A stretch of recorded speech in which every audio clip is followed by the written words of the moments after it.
Elvis reached for his coffee, then paused, his gaze locked on the kitchen doorway. There, dust clung to her skirt, and her battered shoes were so full of holes that morning light spilled through them like warning beacons. She moved with quiet dignity, shoulders squared, but her eyes betrayed exhaustion deeper than any stage fatigue he'd ever known. In that instant, he recognized a different kind of struggle, one without spotlight or encores. No one else noticed as she bent to sweep crumbs from behind the fridge, her hands trembling. But Elvis did.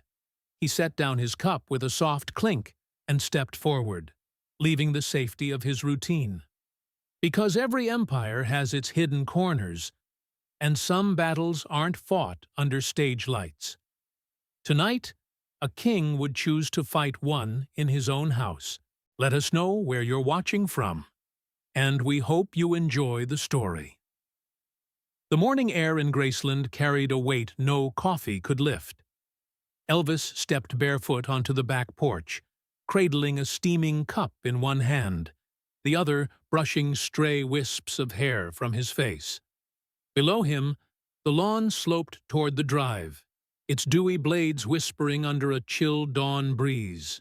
He closed his eyes, letting the faint strains of a passing church choir on the radio drift past him, until a different sound cut through the quiet.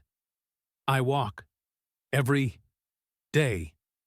The voice was low, deliberate, almost mechanical in its cadence. Elvis froze, spoon hovering over his cup. That single, broken sentence, uttered so casually, knotted something in his chest. Pity, curiosity, anger. He set down his coffee and stared out across the drive. A thin figure appeared at the edge of the gravel road. Miss May, one of the new housekeepers. Her uniform was faded to a dull gray, shoes scuffed through at the toes. She carried a battered canvas bag, her shoulders hunched against the weight of it. She paused beneath the ancient oaks, lifted her chin to wet curls plastered against her face, and shifted the bag as if to ease a burden the world refused to acknowledge. Elvis watched her trudge onward, dust rising in her wake. No car rolled past, no one waved. No one even stared. At that moment, the rattle of his throat microphone backstage in Vegas, never far from his thoughts, seemed petty by comparison. By mid-morning, the memory of Miss May's weary gait had taken root in Elvis's mind. He found himself drifting by the kitchen door, where Billy Smith was coiling extension cords, readying cameras for the day's rehearsal. Without preamble, Elvis asked, "Billy, does Miss May have a ride?" Billy wiped his hands on a rag. "No, sir. She comes in every morning just before 5, walks the old farm road from that trailer park up the street, says she can't afford a car, and besides—" He shrugged, voice trailing off as he chased his rag with a curious glance. Elvis said nothing. He turned away, stepping into the great hall where an upright piano sat, in silent witness to decades of midnight improvisations. He seated himself, fingers brushing the ivory keys, but no melody came.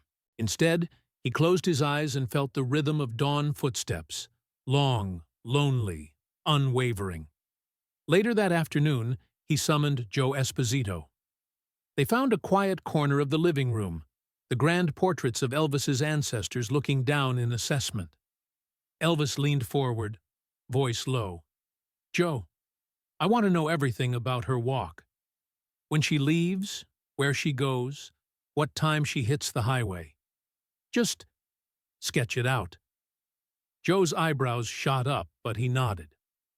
"Right away, boss. I'll have the security logs and the route details by tomorrow." As Joe slipped away, Elvis remained seated, hands clasped tight. The question that burned behind his eyes had shifted. He was no longer a performer awaiting applause, but a man disturbed by unseen struggle. That night, Graceland was hushed. The only illumination came from the kitchen lamp and the occasional flash of headlights as Joe and a pair of guards ran her route on the estate's security cameras. Elvis lingered in the hallway, listening to their hushed exchanges. "She's on foot. It's 15 minutes from her trailer to here. She never stops."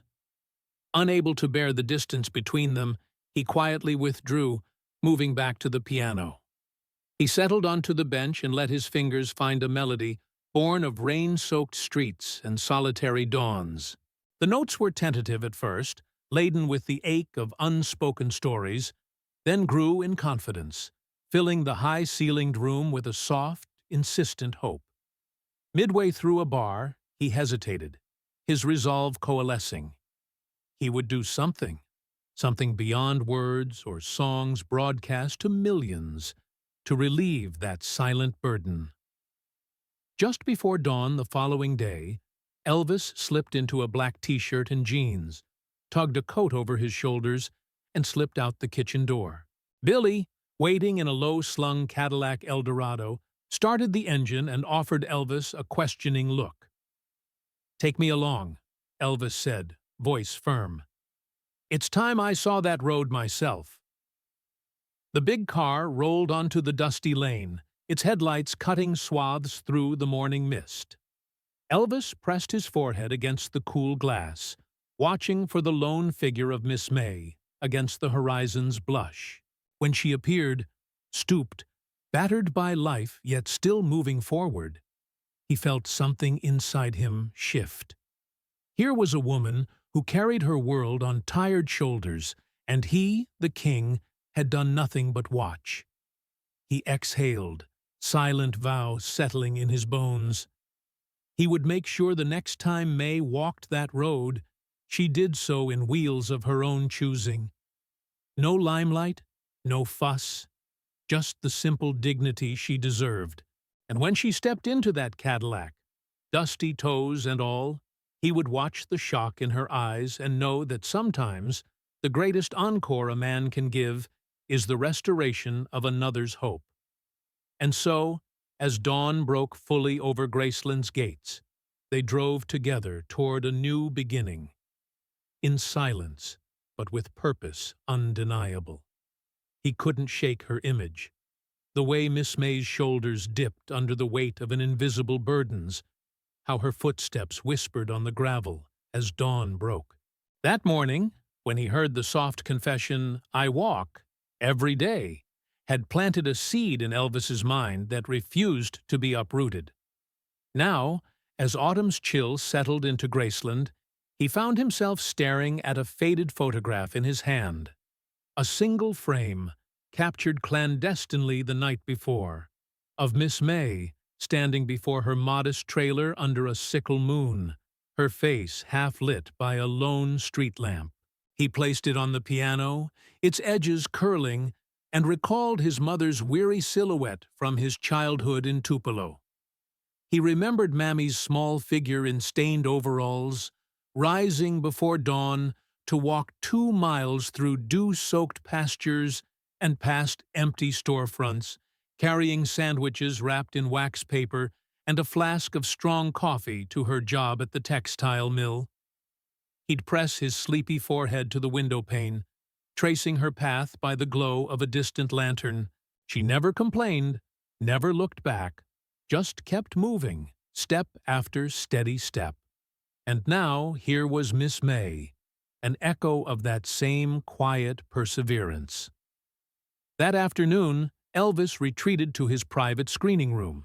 He lifted the ancient video camera that he'd once used to record impromptu home movies, silent reels of family gatherings and backyard hootenannies, and loaded fresh film. He asked security to accompany him, not to show her face, but to document her route. The mile-long stretch of dusty road, the broken-down fence she skirted, the rusted Texaco pump she paused beside on sweltering mornings. His voice was gentle, but insistent. Just follow her. Keep it private. Make sure she's safe. For a week, the camera rolled each morning. Elvis watched in near silence as Miss May emerged from her home, coat buttoned tight against the wind, bag swinging at her side. He noted the uneven pavement and the lack of sidewalks, the absence of streetlights until the highway's glow beckoned. Twice, the footage showed her halting mid-stride, swaying as heat or fatigue overcame her, collapsing to one knee in the dust, until shaking hands pulled her upright again. Each time she shook her head, wiped sweat from her brow, and continued on, as though no one had witnessed her falter. Elvis closed his eyes, pressing fingers to his temples. The footage was unspooling before him like a breaking heart. He thought of his own trembling resolve when the world demanded a flawless show, and he felt tears burning at the backs of his eyes. That evening, he slipped into the music room, where Billy's band was rehearsing a new arrangement of Bridge Over Troubled Water, a song he'd never record, but often turned to when words failed him. He picked up his guitar, its strings warm under his touch, and began to play. The melody was soft, so soft that at first the musicians barely registered the notes. Then the room hushed, the drummer's sticks suspended above tom-toms. Elvis let the tune drift into a gentler, more contemplative space, but as he approached the bridge, the notes cracked from his gut like a fist through glass. He struck the low E string with more force than he intended. The guitar groaned, the strings snapped, and a discordant twang echoed through the room. He stood, guitar in hand, and the band froze. "I can't do this right now," he said, voice low and steady. He set the guitar aside and walked out of the studio, leaving the half-torn arrangement and his stunned bandmates behind. Outside, the night air bit at his cheeks. He paced along the veranda, boots clicking against the wooden boards, until a Cadillac door thudded open. Joe emerged, concern creasing his brow. "Boss, what's wrong?" Elvis didn't answer immediately. He looked up at the sky, where a thin moon rode high above the cypress trees. "Miss May," he said, as though that name alone contained every plea and admission he'd ever felt.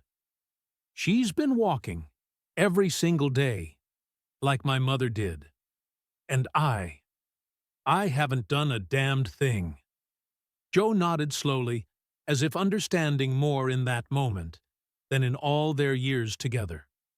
He stepped aside to reveal the same black Eldorado from the morning, its glossy panels gleaming under the moonlight. "She needs a ride," Elvis said. "Tonight." The rumble of the Cadillac's V8 was louder than any stadium roar. But to Elvis, it sounded like an answer, the hum of an engine that never slept, ready whenever she needed it. He slid into the passenger seat next to Joe. "Let's go make sure she has reason to set down her bag," he murmured, and pulled the door closed. Behind them, the tractor lamps of rehearsals and spotlights on stages lay dormant, eclipsed by one simple drive toward compassion. And in that moment, Elvis felt a weight lift, as though the road ahead, once empty and forbidding, had become a passage not just for Miss May's footsteps, but for the renewal of his own heart. Elvis arrived in the servants' quarters just as the late morning sun began to angle through the shutters, casting striped shadows across the hardwood floors. He paused in the threshold. An unspoken hush fell over the busy room. Housekeepers, cooks, and groundskeepers, broom and rag in hand, looked up in surprise. The king himself, impeccable even in plain slacks and a soft-collared shirt, had summoned them. At the far end stood Miss May, wiping a dustpan with slow precision, her dark eyes meeting his with quiet curiosity. Without fanfare, Elvis let the door swing closed behind him. He stepped forward, the soft leather of his loafers whispering against the floorboards. "Good morning, everyone," he said, voice low but carrying easily. He allowed a moment for his words to settle before he continued. "I've noticed something troubling, and I'd like to address it directly." Heads tilted. The chatter stilled. Even the ticking of the wall clock seemed to slow. Elvis crossed the room in measured strides and stopped beside Miss May. She straightened, clutching her dustpan as though it were lifeblood. He placed a gloved hand lightly on her shoulder, careful not to startle her. "You've been coming here every day at dawn, walking all the way from town. I know how far it is, and I know how hot it gets," he said quietly, meeting her eyes.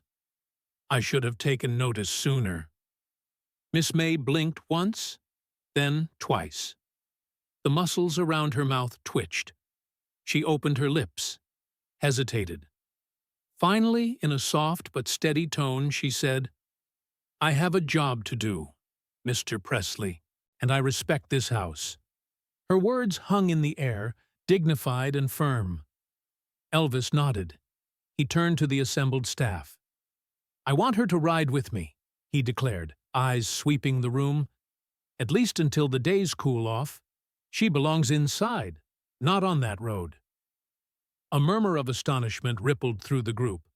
One of the young footmen, jaw slack, managed, "Sir, we've never—" But Elvis raised a gloved hand to forestall any protest. "Just make the arrangements," he said, his tone brooking no argument. "Call the Cadillac showroom and have an Eldorado delivered here by 6 this evening. And see that Miss May is taught how to drive it." While some faces registered relief, others registered shock. A few older hands exchanged knowing glances. This was unprecedented. Joe Esposito, standing quietly in a shadowed corner, cocked his head in fascination as he dialed the showroom number.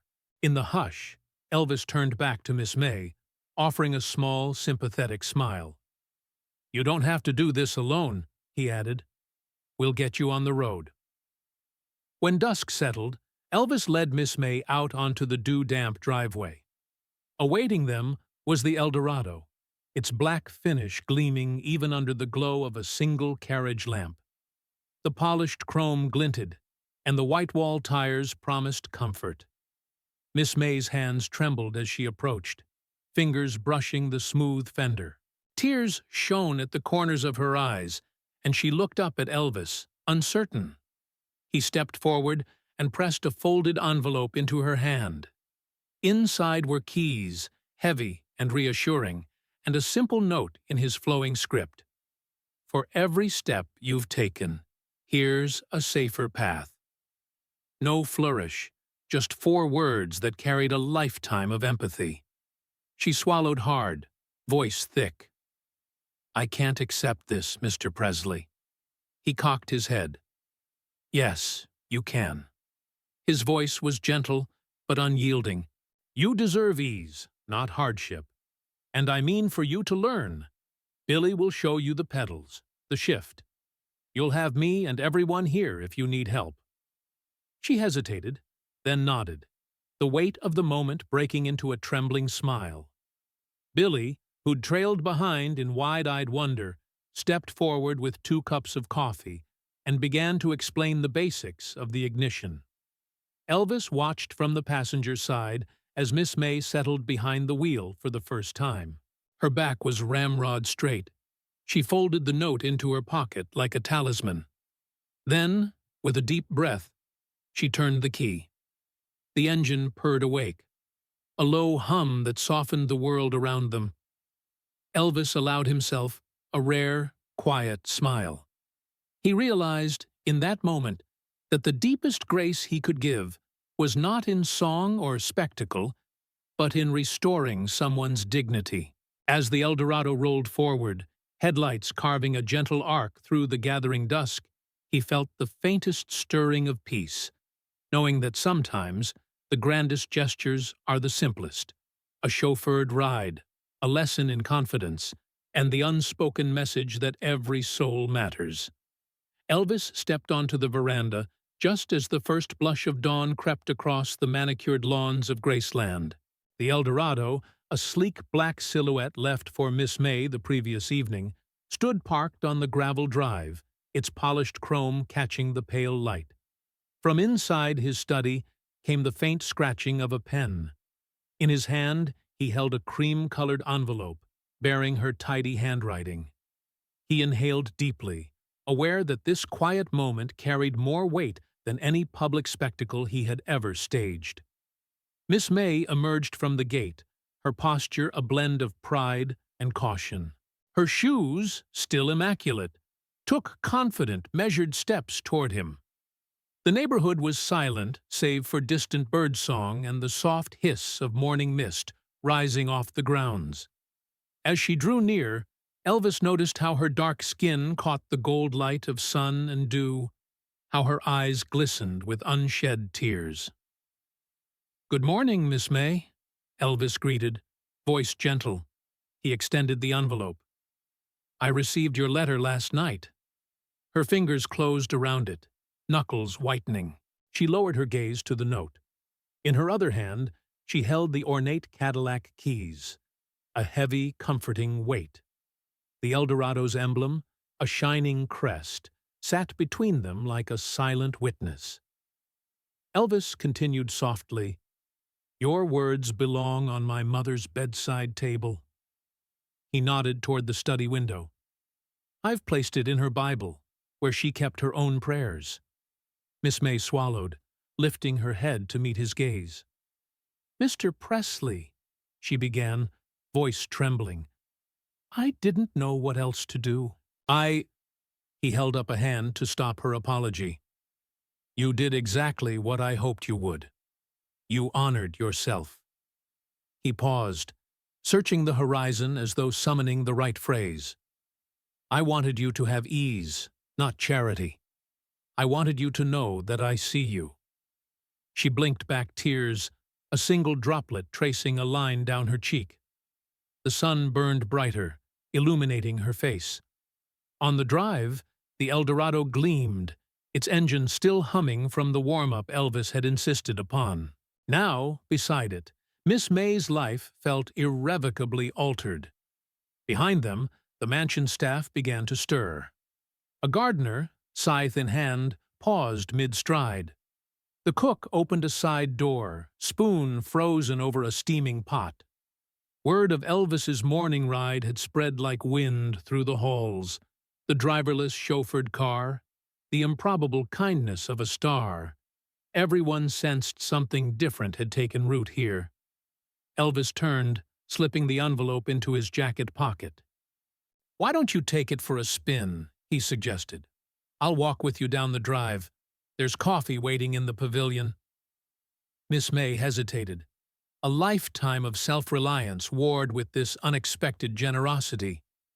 Yet she placed the keys in the ignition. The engine growled low, then settled into a steady purr.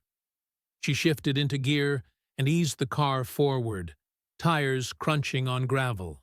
Elvis matched her pace on the lawn, each step a silent affirmation that he believed she belonged here, as much as any Presley. They reached the pavilion's stone columns just as steaming mugs were set on a picnic table. Elvis offered one to her. She wrapped both hands around its warmth. For a long moment, they sat in companionable quiet, listening to the distant rustle of magnolia leaves and the soft sigh of engines idling. "What will you do today?" he asked at last. She sipped her coffee, eyes bright. "I'll go into town, pick up groceries for my sister, then drop by the clinic for my grandmother's meds." Her tone was matter-of-fact, but the corners of her mouth lifted in a hopeful curve. "And then, I might practice driving a bit more." Elvis smiled, a private, tender expression. "Let me know if you need anything at all." She looked at him, this man whose voice had once moved millions, and nodded. "Thank you, Mr. Presley, for seeing me." He rose, straightening the collar of his jacket. "Always," he said. Then he paused and added quietly, "The world needs to see you, too." Exactly 1 week later, the story surfaced in hushed conversation among the servants' quarters. A young houseman confided to another, "She's really driving that Cadillac every morning." The reply came, low and reverent. It wasn't a gift. It was an act of respect. No one challenged the sentiment. There was no need. That evening, Elvis discovered another note tucked in his study, a simple folded piece of paper bearing only her signature at the bottom. He unfolded it to read, in her careful script, "Dear Mr. Presley, I drive with my head held high now. I feel seen, truly seen, for the first time in my life. Your kindness has lit a path I never dreamed possible. Thank you for helping me find my worth. With deepest gratitude, M." He pressed the paper to his heart, then laid it beside his mother's Bible on the nightstand. Outside, the wind whispered through the oaks, and somewhere beyond the walls of Graceland, a Cadillac purred down the gravel, each turn of its wheels echoing the rhythm of restored dignity and quiet grace.